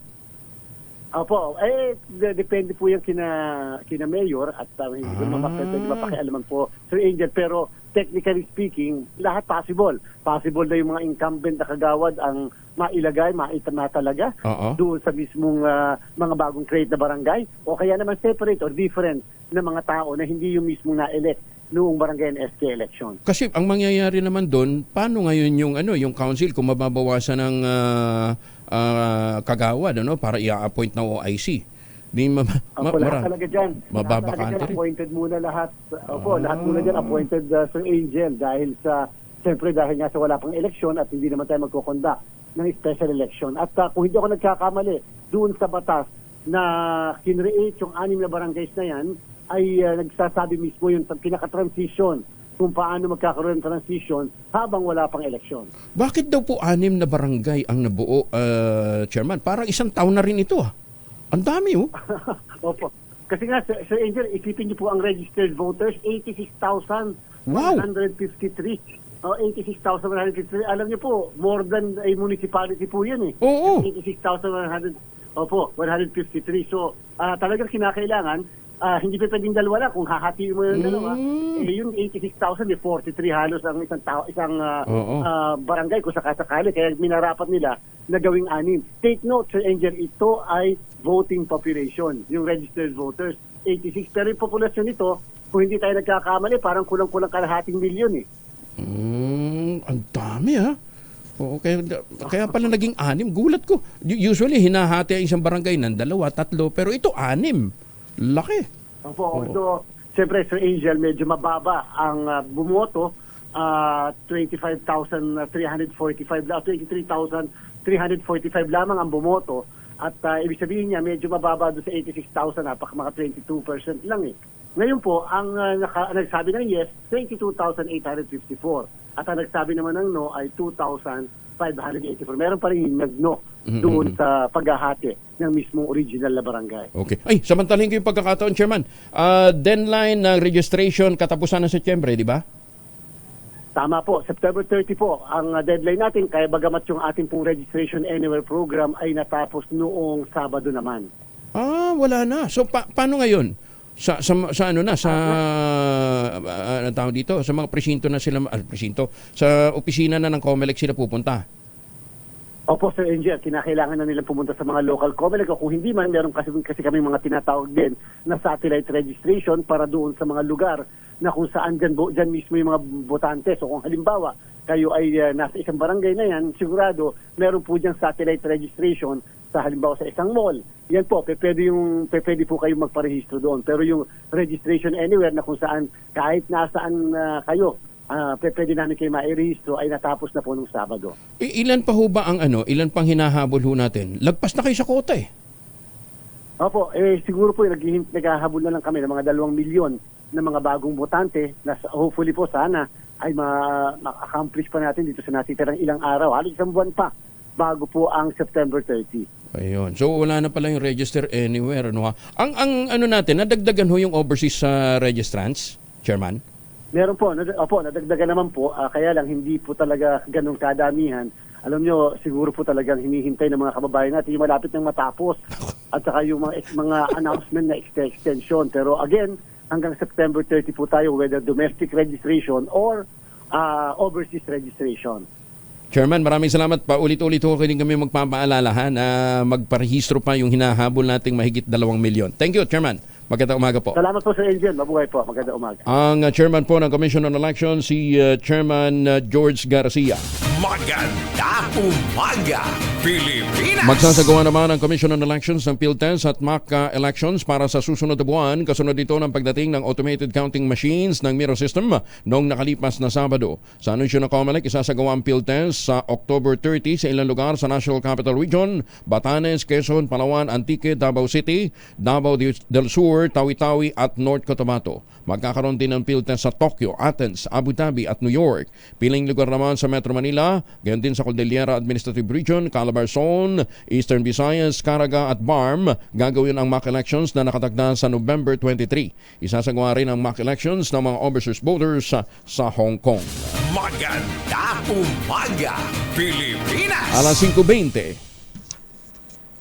Balita, bagong impormasyon, kasama si Kuyang Angelo Palmones. Magandang umaga, Pilipinas! 24 na makalipas ang alas 5 ng umaga, kasama natin si dating House Speaker Pantaleon Bebot Alvarez mula po sa Davao del Norte. Speaker, good morning. Hi, Angelo. Magandang umaga po sa iyo.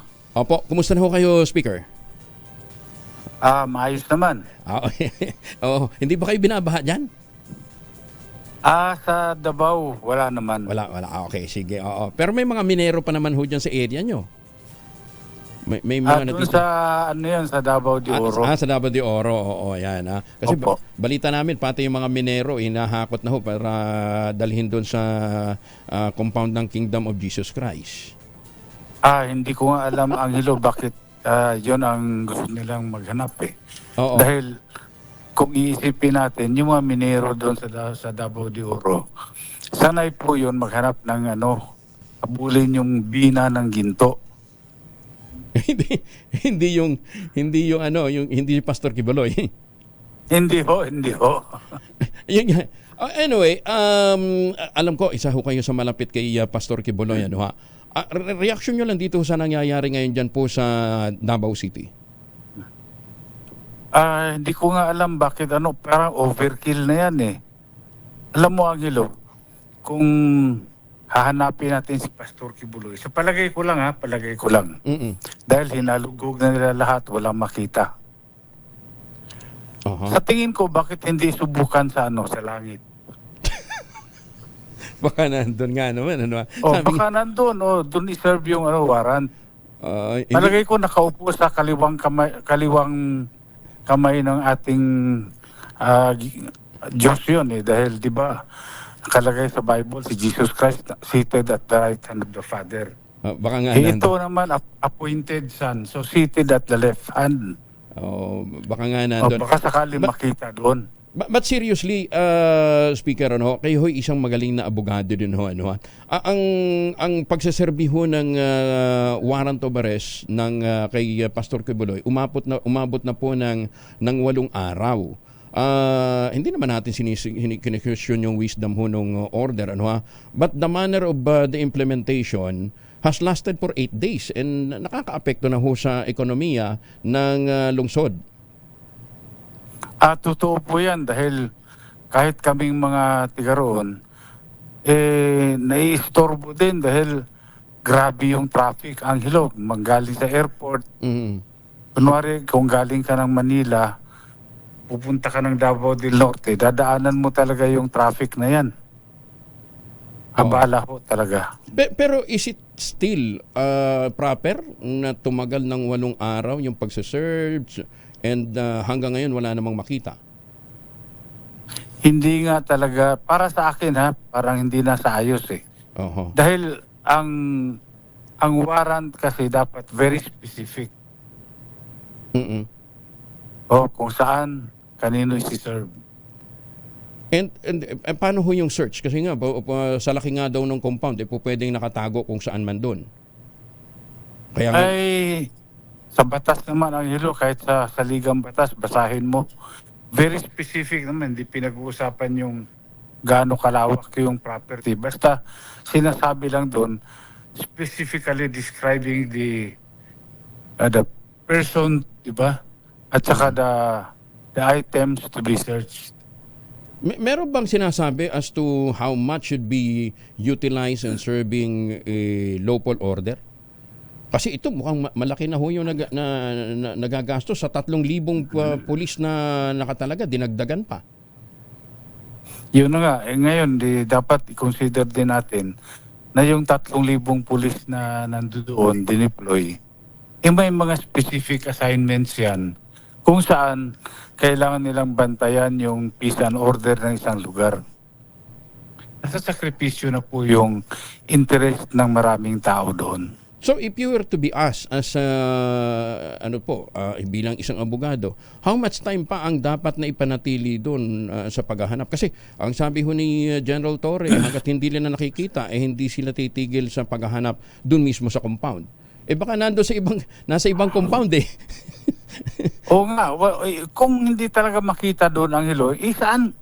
Talagang wala, di ba? So dapat siguro maganda, i-consider na yung kung pwede, tigil na muna, di ba?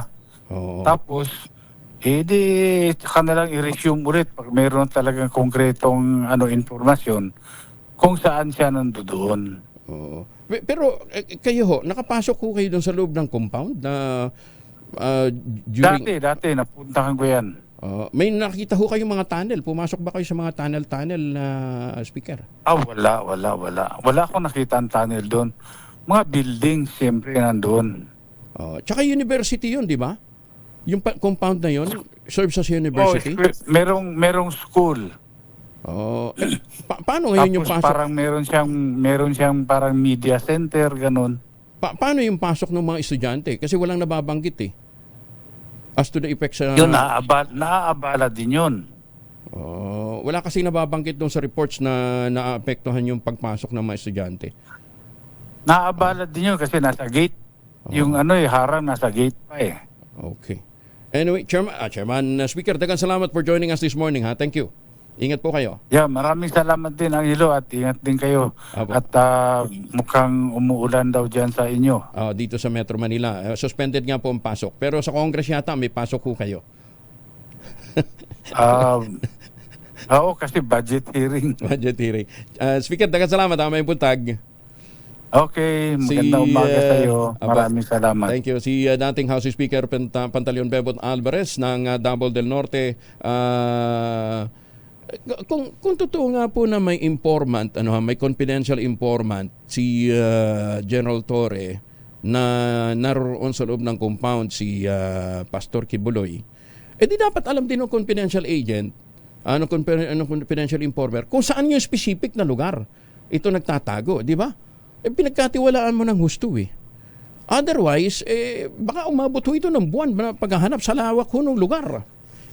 Magkano magagastos dito at ganong perwisyo pa ang idudulot po nito doon po sa loob po ng compound. Maganda umaga, Pilipinas! Anyway, naniniwala ho sila doon sa confidential informant na yun. Kung doon sa confidential informant na yun, na hindi naman matukoy yung specific na lugar kung saan talaga doon na tinatago o nagtatago, wala tayong magagawa. Di ba? Kaya lang sinasabi nga po ng Integrated Bar of the Philippines, teka muna, parang hindi na wasto yung pong tagal ng pag-ooperate nito at sa dami ho ng mga ng mga napipinsala dyan. Baka kayo may mga importanteng lakad. 5:32 na po ang oras sa buong kapuluan. Dalawang formulation ng family alcohol na pwede nating pagpilian. Yung family 70% isopropyl alcohol, especially prepared for clinics, hospital, pharmacies, laboratories, pero okay na okay din po yan sa mga households. Very effective sa disinfection at sterilization. Ganyan ang bagsik ng family, 70% isopropyl alcohol. Yung namang mabagong family rubbing compound improved alcohol. Aba, yun po yung mabagong isopropyl alcohol na ginagamit po ng mga masahista, mga barbero, mga doktor, mga nurse, mga kumadrona. Ginagamit yan for sponge baiting and other cleansing purposes. Family rubbing alcohol parang DZRH subok na sa mahabang panahon, mabibili sa namang butik at convenience stores nationwide. Family rubbing alcohol hindi lang pampamilya, pang sports pa. Maganda umaga, Pilipinas! Teka muna, ito na po yung ilan sa mga kanseladong flights dahil po sa pananalasa pa rin ng bagyong Enteng. Natin sa atin ni Giselle Ricoport, RH15. Giselle, good morning. Yung Angel, good morning. Ilang flight na sa Ninoy Aquino International Airport ang kanselado dahil sa pananalasa ng bagyong Enteng. Ayon sa Manila International Airport Authority, ilang dito ang flight ng PAL Express 2P2921, 2922 Manila, Daraga, Manila, 2P2671, 2672 Manila, Talbayog at pabalik. Kanselado rin yung flight ng Sevgo DG6193, 6194 Manila, Daraga, Manila, DG6177, 6178 Manila, Masbate at pabalik. Gayon din yung DG6031, 6032 Manila, San Jose, Manila, DG6118 Naga, Manila. Sa ngayon, manaka-naka yung buhos ng ulan dito sa lungsod ng Pasay, pero malakas ang agupit ng hangin na nagpapabaliktad ng mga payong. Ito si Giselle Ricoport para sa DZRH sa Pilipinas, una sa Pilipino. Maraming salamat na Giselle Ricoport. 34 makalipas ang alas 5 ng umaga. Ang balitang ito ay hatid sa informasyon kasama si Kuya Angelo Palmones. Magandang umaga, Pilipinas! 39 na makalipas ang alas 5 ng umaga. Time for your Ultabayo. Pero sabi ho ng mga dalubhasa natin, anytime po pwede kayo mag-take ng Ultabayo. Pero pinakamaganda, 2 kapsula bago humatulog. Ano bang Ultabayo? Ang Ultabayo po ang postbiotic with Lactococcus lactis strain plasma na inaral po ng mga dalubhasa sa napakahabang clinical trial po. Yan po sa Japan. At ang bawat kapsula po ng Ultabayo ay nagtataglay ng 50 billion cells ng Lactococcus lactis strain plasma. Ayan, kaya ito clinical trial po, hindi kwenteng kutsero. Ayan, dumano ito sa mahabang clinical trial. Kaya pagpasok po ng postbiotic sa ating katawan o dito pong Ultabayo, ina-activate po nito yung commander ng ating immune system. Yung plasmacytoid dendritic cell. At yan po naman ang nagtataboy ng mga toxin sa ating katawan habang tayo po ay natutulog. Kaya napapanumbalik po ang ating lakas. Nagkakaroon tayo ng sapat na immune system upang malabanan ang iba't ibang mikrobyo na pumapasok ho sa ating kapaligiran. Ayan, para pagpasok sa sistema ng ating katawan na itataboy po yung mga toxins na yan. Available po ito sa Lazada at Shopee. Siguraduhin lamang po na galing po ito sa Tioxis Health Ventures. Kung may mga katanungan po kayo, mag-text po kayo sa 0917-110-6580 para ho kayo mabigyan ho ng magandang sagot. Available din po yan sa Mercury Drug, Amesco Drug, Pasmed Pharmacy, John's Pharmacy at Curamed. Ang Ultamayo ay rehistrado sa Food and Drug Administration bilang kauna-unahang postbiotic food supplement at ito po ay nire-recommenda ng mga doktor. Ito rin po ay halal certified. Pero wag natin kalimutan, ang Ultabayo po ay hindi gamot at hindi dapat gamitin panggamot sa anumang uri ng sakit. Maganda umaga, Pilipinas! Professor Joey Lopez, ito na yung inaantabayanan po ninyong anunsyo. Kanina pa ho inanunsyo ng Office of the Presidential Communication Office, wala pong pasok sa National Capital Region all level. Ito ho naman na nagsuspende na ng pasok sa Region 3, ang Angeles, Pampanga, all levels, Bataan, ganti ng San Fernando, Pampanga. Sa Region 4A naman, buong Batangas Province, Cavite Province, Rizal, Quezon, at saka Laguna Province. Region 5, Camarines Norte, all levels, public and private. Camarines Sur, all levels, private and public. Sorsogon City, gantin ang San Pascual, Masbate, all levels and private, public and private, wala rin pong pasok. Region 6, si Balom, Antique, all levels, public and private. Sa Region 8 naman, ang Northern Samar, all levels, public and private. Sa Region 12, ang Kidapawan City, sa North Cotabato, all levels, public and private, wala din pong pasok. Ayan, So, enjoy lang muna kayo sa mahabang tulog dahil alam pasok. Pero yung ibang eskwelahan yata, asynchronous ang magiging sistema. Maganda umaga, Pilipinas! At saan mo pong lakad ho ninyo ngayong araw na ito? Huwag kalimutan, lalo-lalo na sa mga pabalik ng Pilipinas, huwag na ho kayong magpasalubong na imported na chocolate. Tangerine chocolate po, yan po gawa ng mga Pilipino. Sa tulong po na Dr. Helen Tan, yung mga planting material ng kakao galing Davao, hinakot po yan dyan po sa lalawigan ng Quezon at itinanim sa ilalim po ng mga nyugan. Kaya ngayon, may sarili na silang brand, Tangerine Chocolate. Ayan, ha? Available po sa 0919-095-5935 at ng 10 variants po ng Tangerine Chocolate po pwede nyo i-check sa tangerinechocolate.ph. Ang mga raw material na ginamit dyan ay galing din po sa ani ng ating pong mga magniniyog o sa ani po ng ating mga magsasaka dyan po sa lalawigan ng Quezon. Kaya lahat po ng mga raw materials ito galing po sa ani ng ating mga magsasaka. Tangerine Chocolate, gawang lokal but taste and looks global. Dahil tinulungan din po ito ng DTI at ng Department of Science and Technology. Kaya alalahanin ho natin yung sabi ho ni Dr. Helen Tan. Sino bang magmamalasakit sa Pilipino kundi ang kapwa Pilipino? Kaya sa bawat tangkilik po natin ng Tangerine Chocolate, pinalalakas po natin ang loob ng ating mga magsasaka, ng ating mga MSMEs at pinalalakas natin ang ating ekonomiya. Maganda umaga, Pilipinas! Quick response team ng DSWD pinadala naman sa mga lugar na dinaanan ng bagyong Enteng. Detalye na balita mula kay Bal Gonzales sa RH5. Bal? Kuya Angel, naka-activate na ang quick response team ng DSWD field offices kasunod ng masamang panahong dulot ng bagyong si Enteng. Ito'y kasunod ng mga pagbaha na dulot ng malalakas na mga pag-ulan sa Southern Luzon, Bicol, Eastern Visayas at iba pang mga lugar na tinatahak ng bagyo. Ayon sa DSWD, patuloy din ang pagkikipag-ugnayan ng ahensya sa mga lokal na pamahalaan upang agarang makakuha ng ulat tungkol sa kalagayan ng mga apektado. Sa pinakahuling tala ng ahensya, nakapreposition ng mga family food packs at non-food items sa iba't ibang estratehikong lokasyon sa kanilang mga field offices sa bansa. Pagtitiyak ng ahensya, nagaran itong mayahatid sa mga lokal na pamahalang nangangailangan ng tulong. Dito naman sa Quezon City, Kuya Angel, na kansiladong pasok sa elementary at high school ay patuloy ang pagbagsak ng may kalakasan hanggang sa mahinang mga pag-ulan pero wala pa namang itinutulot na malalalim na mga pagbaha. Ako si Bal Gonzales, DZRH, una sa Pilipinas, una sa Pilipino. Maganda umaga, Pilipinas! Maraming salamat, Bal. Samantala, kasado ng paglagda ng Sisterhood Agreement ng Provincial Government ng La Union, City Government ng San Fernando at Municipal Government ng San Juan. Gagawin ang signing ceremony September 4 alas 9 na umaga sa Oreo Hotel sa San Fernando City, La Union. Lain ng agreement nito na mas mapaunlad ang iba't ibang sektor ng tatlong lugar at mapalakas pa ang kanilang lokal na ugnayan.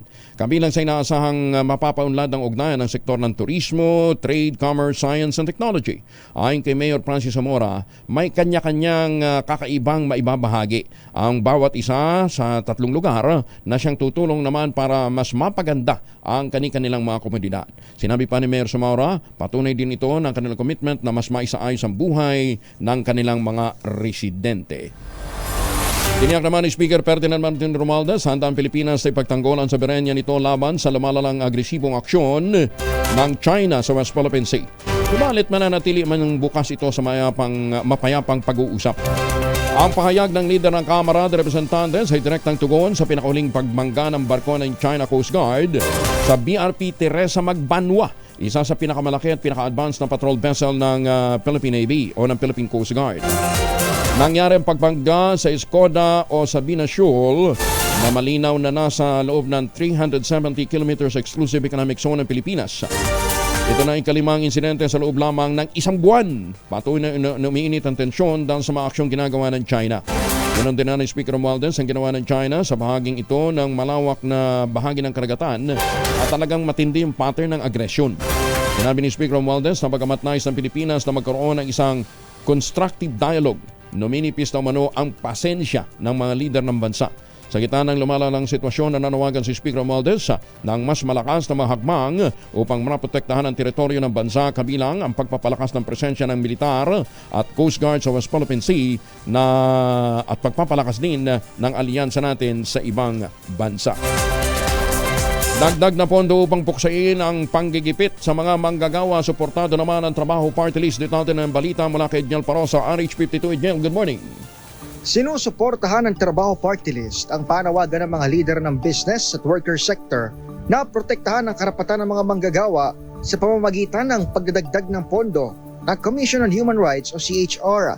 Ito ang pahayag ni Attorney Filemon Rey Elavier, tagapagsalita ng grupo. Matapos maglabas ng panawagan, ang 6 na grupo ng negosyanteng pinangungunahan ng Philippine Chamber of Commerce and Industry o PCCI para dagdagan ng pondo ang CHR upang matutukan ang mga paglabag sa karapatang pantao sa labor sector.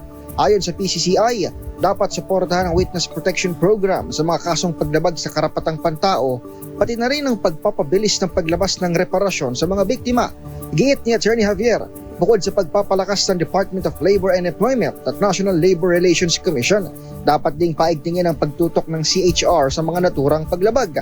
Maaari kasi umanong maglabas ng ulat ng CHR sa mga naturang violation, kasama rito ang mga rekomendasyon nila bilang eksperto sa human rights kung ano dapat ang mga susunod na hakbang. Hinihikayat din ng grupo na magkaroon ng dialogo ang CHR at DOLE kasama ang mga lider at miyembro ng business at worker sector upang magkaisang tugunan ang mga isyu ng mga manggagawa. Mahalaga umano ang pagtutulungan ng lahat ng ahensya at sektor upang wakasan ang matagal ng problema sa panggigipit sa mga manggagawa, bagay na isinusulong ng Trabaho Party List sa Kongreso. Ito si Edniel Parrosa, nag-uulat para sa DZRH. Una sa Pilipinas, una sa Pilipino. Maraming salamat, Edniel. Oras sa buong kapuluan. Maganda umaga, Pilipinas! 48 na makalipas ang alas 5 ng umaga. Umaga, Pilipinas! Lugar din na hindi binabaha. 5:51 mo ng oras sa buong kapuluan. Aba, yung St. Monique Ballet, the most prestigious project dyan po sa Binangonan, Rizal, hindi rin hubabain yan basta-basta. Nasa taso ng bundok eh. Ayan ha. Ang St. Monique Ballet, ang most prestigious project ngayon sa Binangonan, Rizal, meron pong latest model ng kanilang townhouse, yung Bianca. 2-story house with balcony, at may 2 hanggang 3 bedrooms. Pagbukas ninyo ng pinto sa inyong balkonahe ang sasalubong sa inyo magandang simoy ng hangin at saka nature. Pwede humaavail yan through Pag-ibig Financing. Less than 20,000 pesos a month lamang po ang hulugan. Pero pwede pong bayaran within 20 years, 30 years. Takin mo kung 30 years ang babayaran tapos 20,000. Magkano na lang yun after 30 years? Ayan, para po sa karagdagang impormasyon, mag-text po kayo sa 0917-719-7908. Ulitin natin ha, 0917-719-7908. St. Monique Ballet, the most prestigious project ngayon dyan po sa Binangonan, Rizal, na kompleto din po sa iba't ibang mga amenities. Maganda umaga, Pilipinas! Ramdam na daw po matinding traffic sa Cavitex. Nandun si Raymond Dadpa sa RH28. Raymond. Kung Angel, matinding traffic na itong ating naranasan yung mga motorista galing sa Cavite papasok ng Metro Manila. Dahil nandito pa ako sa pangatlong viaduct, nasa kalagitnaan pa lang ng Cavitex ay super traffic na. Dahil mukhang nagdagsaan na dito yung mga sasakyan dahil yung area ng Bacoor, particularly doon sa dito sa malapit sa dating itong police station ay dito sa bahagi ng Longos at Panapaan ay mukhang magkakaproblema na naman dahil tumataas na naman yung tubig kaya umiiwas dyan yung mga maliliit na mga sasakyan dito nagdagsaan sa Cavitex papasok sa Metro Manila. Kaya't meron na tayong impormasyon na marami nang nagsisiatrasan kaya't naghahanap ng paraan para sila ay makalusot papasok sa Metro Manila sa oras na ito. Hindi naman kalakasan yung ulan, pero mayroong kasamang hangin kung Angel, kaya ito ang ating magiging babala sa ating mga motorista at mga commuter sa umagang ito ng Lunes. Para sa ito si RH28 Raymond Advance para sa DZRH sa una sa Pilipinas, una sa Pilipino. Maraming salamat Raymond. Maganda umaga, Pilipinas. Meron din pong abiso ang Globe. Baka kayo ay Globe subscriber. Meron daw pong problema na-encounter yung kanilang sistema na nakaapekto sa home internet at landline services. Humihingi sila ng paumanhin for the inconvenience pero may technical team na po na kumikilos ngayon at ginagawa yung pong problema on-site. At inaasahan nila na may babalik ang serbisyo as soon as possible. Ayan po, panawagan galing po sa Globe. Ayan, okay. Paabiso po yan sa ating pong mga Globe subscribers. Ayan, magandang umaga po sa inyo. Sitwasyon naman ng baha sa Caloocan, nandun si Edwin Duque, RH23. Edwin. Pagbuntag, Kuya Gidel, pagkabat tuloy-tuloy pa rin yung malalakas na pagulan dito sa bangin ng Caloocan, particular na yung pinanggalingan natin dito sa may bangin ng Malabon, sa may Tugatog at sa may bangin ng C4. Pero itong binalikan natin, itong bangin ng 9 straight, pati itong bahagi ng 10 at nakaban ng Serrano, Kuya Gidel, ay mababa na. Hindi na tulad kagabi yung taas ng baha. Dahil humina na yung ulan, pero bagamat may malakas na hangin pa rin na may kasamang pag-ulan, pero hindi na kasing lakas. At yung 10th Avenue na lampas bukong kanina madaling araw ay bumaba na rin, kaya medyo okay na. Pero yung hangin, Angel, malakas yung hangin ngayon at may posibilidad na may mga pag-ulan pa rin. Dahil kung titignan natin yung kalangitan ay madilim pa rin yung kalangitan ngayon. Pero ito nga bahagi ng Panghulo Road na boundary. Ay, naputol si Angel. Halos baha pa rin. Baha, no? Dahil dun sa magdamag na pag-ulan. Pero bahagi bumaba na itong bahagi naman ng Constitution, itong bahagi ng Constitution sa Serrano sa mga oras ito. Mamaya tabayan pa natin yung ibang kaganapan kung tatas pa rin yung mga binahang lugar dahil ito sa patuloy na pagtas ng paglakas ng ulan. At kaugnay pa rin sa Bagyo Edmeng. Wala pa rin dito sa Caloocan, bahagi ng kamarabay dito kinagulan sa Nisa Ridge, una sa Pilipinas, una sa Pilipino. Maraming salamat, Edwin. Ay, magandang umaga nga pala kay Congressman Franz Mahara ng Quezon City. Ito balat sibuyas din, ano ha? Binalita ho natin yung mga proyekto niya na sinumulan noong 2022 na hindi pa rin ho tapos hanggang ngayon. Aba, ito daw ho yung nag-speech. Salamat ho sa inyong pagpapasikat ho sa akin yan ho sa Quezon City. Maraming hindi nakakaalam. Nag-speech siya doon sa isang lugar. Binanggit niya. Di ayun, nalaman tuloy na yung kanyang palpak na project. Tapos sabi, ang feedback ko sa atin ay nagpadala na ito ng backhoe para ho ipabuwag yung mga poste na ipinatayo ng kanyang project na hindi natapos noong pong 2022. Nalaman din ho tuloy natin na wala pala itong building permit galing sa building galing sa City Hall hanggang ngayon. Bakit nyo nga pinabid? Sinong engot sa atin? Dalawa. Maganda umaga, Pilipinas! Sabi niya daw bayaran yan! Ha? Look who's talking, Congressman.